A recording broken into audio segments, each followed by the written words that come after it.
Salutations à toutes et à tous, Steve, supporter of Marseille. J'espère que vous allez bien. Si tu es nouveau sur ma chaîne, l'ensemble de mes abonnés et moi-même te souhaitons la bienvenue. Comme tu as pu le lire dans le titre de la vidéo, je vais réagir, partager avec vous mon avis sur plusieurs sujets les derniers temps qui ont enflammé l'actualité autour de l'Olympique de Marseille. Le cas Jordan Verretou, le cas Chancel Mbemba, le départ de Unai et surtout la participation de Pernod Ricard dans le sponsoring au Paris Saint-Germain. Alors tout d'abord, on va commencer par féliciter le gagnant du 6e maillot. 6 maillots gagnés en 5 mois sur cette chaîne. Donc un gagnant qui a été tiré au sort hier en présence de mes filles. Donc la vidéo, vous pouvez la retrouver dans les vidéos spéciales adhérents. Donc si tu veux la voir et si tu veux participer au prochain tirage au sort, il faut que tu adhères à la chaîne au niveau Ultra 3,99. Donc Arlésien Popeyou qui m'a contacté, donc qui a gagné le maillot, il va choisir son maillot, etc. C'est le 6e. Les 5 autres ont reçu leur maillot, tous très contents, tous très satisfaits. Et vous savez qu'une partie de l'argent des adhésions, il va dans la cagnotte pour les deux associations avec qui je collabore depuis 4 ans, les Petites Sœurs des Pauvres et Sourire à la Vie. Alors, on va commencer par le sujet, le plus soft, le moins buzz, c'est le départ donc d'un des lofters de Azzedine Ounahi en prêt avec option d'achat au Panathinaikos en Grèce. Le joueur de 24 ans qui est chez nous depuis 2 ans ne s'est pas imposé. Deserbi ne compte pas sur lui. Écoute, je n'ai jamais été fan de ce joueur, mais je lui souhaite un bon vent. Je lui souhaite de réussir là-bas en Grèce, un championnat où il devrait pouvoir s'acclimater. L'ambiance du Panathinaikos, ambiance très chaude, comme au Vélodrome, ça ne va pas le surprendre. C'est un prêt payant de 500 000 € et une option d'achat de 11,5 millions d'euros.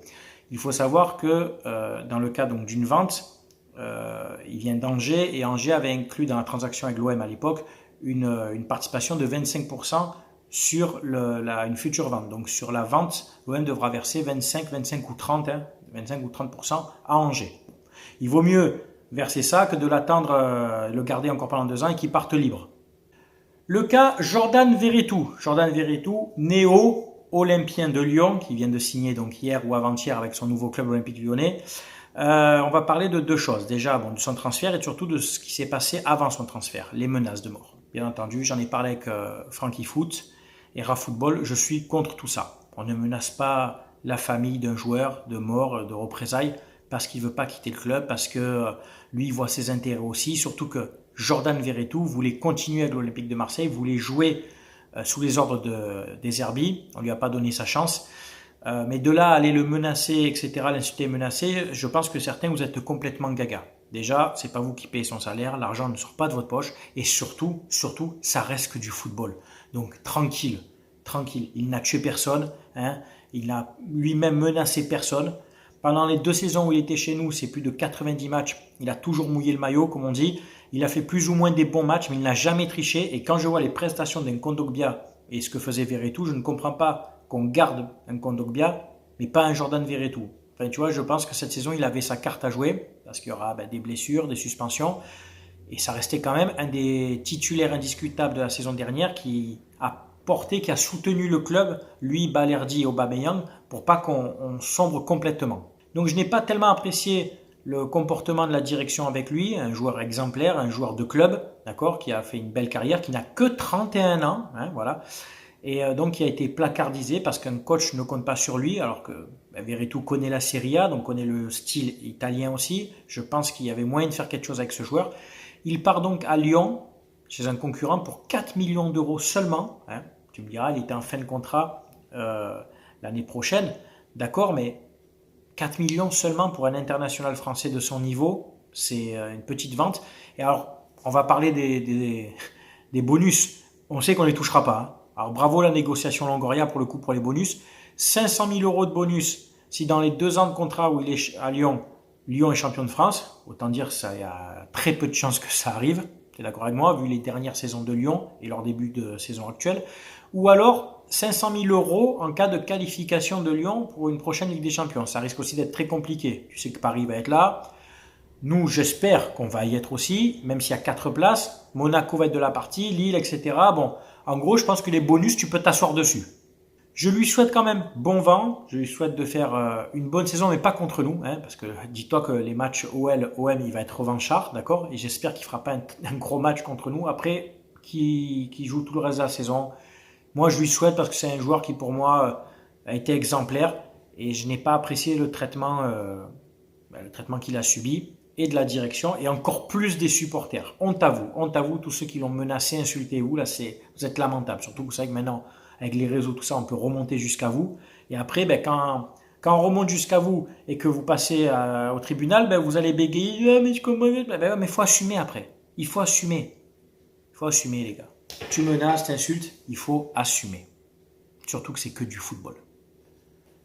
Autre sujet sensible et houleux, c'est le cas Chancel Mbemba. Là, pareil, gros conflit entre lui et la direction. On sait qu'il y a eu des échanges assez musclés verbalement entre lui et un membre du staff, avec des échanges de doigts d'honneur, etc. Enfin, plutôt du côté de Chancel que de l'autre côté, d'accord. Ça, je ne dis pas que c'est bien non plus. Mais là, on parle aussi d'un joueur qui a été placardisé parce que le coach ne compte pas sur lui, parce que surtout Longoria veut le vendre à 1 an de la fin de son contrat. Un joueur qui, pour moi, a été aussi exemplaire. Sa première saison, on est tous d'accord pour dire qu'il a été monstrueux à l'OM. On se rappelle de ses matchs, notamment de son but contre Tottenham de la tête. L'année dernière, pour moi, il a été quand même somme toute correct. Ça n'a pas été sa meilleure saison de sa carrière, mais il a quand même fait des matchs corrects. Il a dépanné, couloir droit, dans l'axe. Et excusez-moi, mais Chancel Mbemba, il a un Cornelius et un Brassier dans chaque jambe. Comment tu peux te priver d'un joueur comme ça, qui a l'expérience, qui a une défense à 3 avec un Balerdi et un Brassier ou un Murillo sera complètement à l'aise en Ligue 1, parce que tu dis, il est en fin de saison dans 1 an. Mais tu t'en fous, tu l'as eu libre.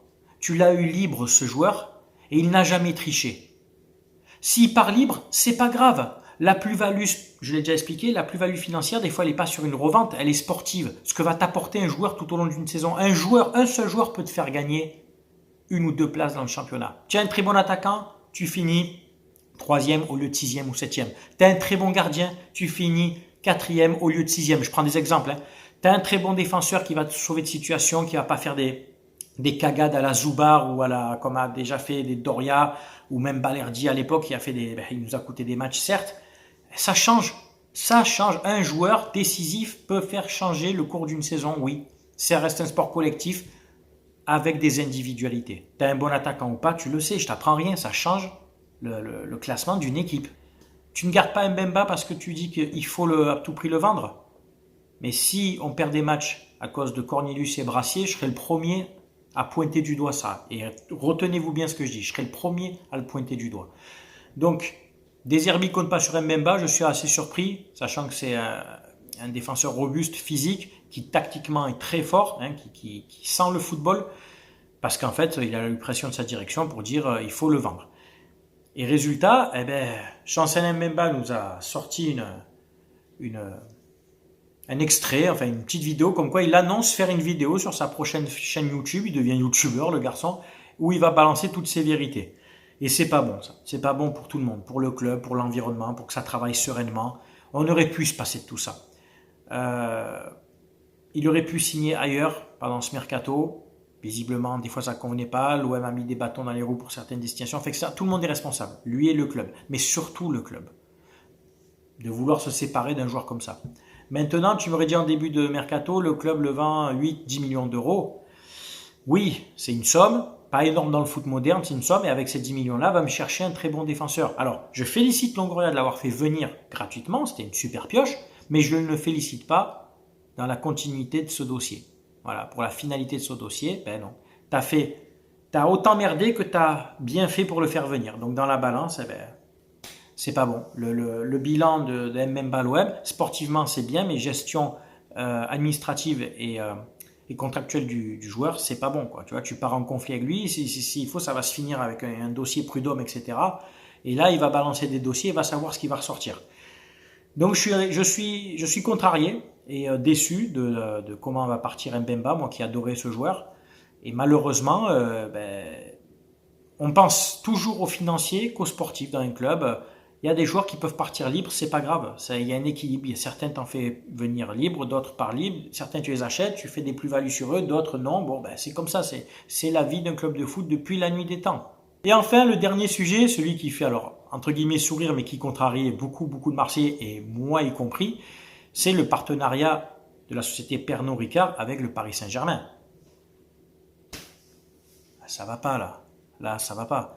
J'en parlais ce matin avec Ayoub, Parisien 88, qui comprenait la réaction des Marseillais. Petite histoire donc pour revenir un petit peu sur la genèse de Pernod Ricard. Pernod Ricard, c'est la fusion en 1975 de la société Pernod, société du Nord, et la société Ricard, implantée à Marseille et créée en 1932. Donc ils ont fusionné en 1975 pour faire la société Pernod Ricard, puisque tous les deux étaient concurrents et spécialisés dans les alcools forts anisés. Depuis, c'est une société qui vit bien, qui perdure, qui s'est développée et qui compte dans son univers de marques plus de 200 marques. C'est énorme en fait. De whisky, d'autres alcools, c'est énorme, c'est un groupe énorme. Certes, Pernod Ricard, c'est pas que du Ricard, c'est pas que du pastis, mais le nom c'est Ricard. Quand tu vas acheter ta bouteille de Ricard, c'est estampillé Pernod Ricard, on le sait, c'est sa vente première, je pense, c'est le Ricard. Et ils ont aussi Pastis 51, donc les plus grosses marques en France de pastis, c'est Ricard et Pastis 51. Moi, pour ma part, je te le dis direct, je vais boycotter. Ah, mais j'assume, je boycotte totalement. Voilà, j'achèterai autre chose. Tant je prendrai du pastis Jeannot là, qui est fabriqué à Aubagne, il n'y a pas de problème. Je trouverai autre chose, mais je vais boycotter. Parce qu'à un moment donné, les sociétés maintenant et les clubs voient qu'un intérêt financier et ne voient plus tout ce qu'il y a autour, les valeurs, les principes, l'étiquette, tu sais, tout ça quoi. Non, tout ça, ça compte plus. Et même, j'ai envie de te dire, même vous, les Parisiens, et surtout le service marketing financier du PSG, vous avez sincèrement besoin d'avoir ce genre de sponsor avec tous vos milliards. Même pour vous, l'image PSG rattachée à une société qui est en partie marseillaise, non, ça va pas du tout. Nous, on est fiers d'avoir CMA-CGM sur notre maillot, une société marseillaise, créée par une famille marseillaise et qui perdure dans son domaine et qui est en plus un des 3 leaders mondiaux dans son secteur d'activité. D'accord ? Mais là, les Parisiens, ça fait chier. Moi, demain, on aurait un partenariat avec une société parisienne. Je te le dis, ça, qui est estampillé en plus parisienne. Parce que Ricard, ils étaient fiers de dire, ouais, nous sommes une société marseillaise. Moi, ça me fait chier aussi. On a eu l'exemple, Ayoub m'a cité l'exemple. Il est de Dijon. Ils disent comme si Amora, la moutarde de Dijon, signait un partenariat avec Auxerre. Tu vas me dire, c'est peut-être moins autant que Ricard, mais dans l'image, pour l'exemple. Auxerre, Dijon, derby, gros conflit, grosse rivalité, et Amoura va sponsoriser Auxerre. Non, ça va pas du tout, tu vois. À un moment donné, on perd tout sens de valeur et de représentation, d'éthique, d'image, en fait, pour toujours le même truc, l'argent, le business. Voilà, c'est tout ce qui compte aujourd'hui dans ce monde. Mais tout, dans le foot et dans ailleurs. Dans les réseaux sociaux, tout, enfin, ce qu'on voit sur Instagram, là, je déborde un peu, mais tout est généré maintenant par l'argent. Et les principes, on les met de côté et surtout, les valeurs s'achètent avec peu d'argent maintenant. On te donne un petit peu d'argent et tes principes et tes valeurs, elles sautent. Tu vois ce que je veux dire ? C'est pas avant, tu sacrifiais ton ego ou tes valeurs pour une belle somme. Là, pour pas grand-chose aujourd'hui, je parle beaucoup qui s'affichent sur Instagram ou d'autres pour des ridicules ou des femmes à poil, etc. Pour quelques vues, quelques milliers d'euros et ta dignité, elle s'est envolée, quoi. Bref, mais c'est un autre sujet. Et d'ailleurs, j'envoie une petite crotte de nez, une petite pique à AZ Story, ce colossal mange-merde, qui au début de saison se moquait de l'OM en disant ouais, l'OM a signé un partenariat avec McDonald's. Alors, McDonald's est déjà partenaire avec la Ligue 1, mais il nous a envoyé un taquet parce que lui, sans l'OM, sa chaîne n'existe pas. Ah oui, je m'adresse à toi, AZ, et tu sais, je te pisse au cul. Marseille signe avec McDonald's ce club de gros lard. Donc déjà, c'est un peu grossophobe, mon grand. C'est pas parce que tu manges à McDo que tu as un gros lard. Pour ma part, je mange très rarement à McDo. Je te le dis clairement, si c'est peut-être 1 à 2 fois par an, c'est grand max. Je n'aime pas ce genre de... Mais c'est pas tous les gens qui vont à McDo sont des gros lards. Les enfants qui mangent à McDo ne sont pas des gros lards. Tu es complètement con, mon pote. C'est pas toi qui t'étais inventé un partenariat, enfin, ils te connaissent pas, mais avec Pepsi. Pepsi, Pepsi, Coca, d'accord, sucre, etc. Faites ce que je dis, faites pas ce que je fais. Le mec, toujours avec ses vidéos, bouteille Pepsi, aux couleurs de Paris, tu t'en rappelles ? Frérot, c'est une boisson de gros alors, Pepsi. T'es complètement à la ramasse. Donc, selon AZ Story, cette espèce d'abruti, l'OM est un club de gros lards. Si je suis ton raisonnement, le PSG devient un club d'alcooliques alors. Fin du débat. Donc voilà, tu as mon avis sur les sujets. Unai, à qui on souhaite bon vent, Verretou, Mbemba, Pernod Ricard. Voilà. Tu connais mon opinion sur tout ça. J'espère que ça va se tempérer surtout avec Verretou et Mbemba. Malgré qu'avec Mbemba, je pense qu'on n'a pas fini d'entendre parler. Et après, ben, pour Pernod Ricard, eux, ils pensent qu'on interprète mal, ils sont désolés parce que pour eux, c'est juste un partenariat, c'est d'autres marques et tout. Mais bon, ils n'ont pas compris en fait. Ils n'ont pas compris ce que représentait leur société à Marseille. Fait, comme quoi encore, ils sont pas proches, en fait, ils sont pas proches de leur clientèle, pardon, et ils sont pas proches des gens en fait. Sinon, ils auraient compris. Et quelqu'un au service marketing, financier, il aurait percuté ça. Mais visiblement, vous êtes loin de tout ça. Voilà.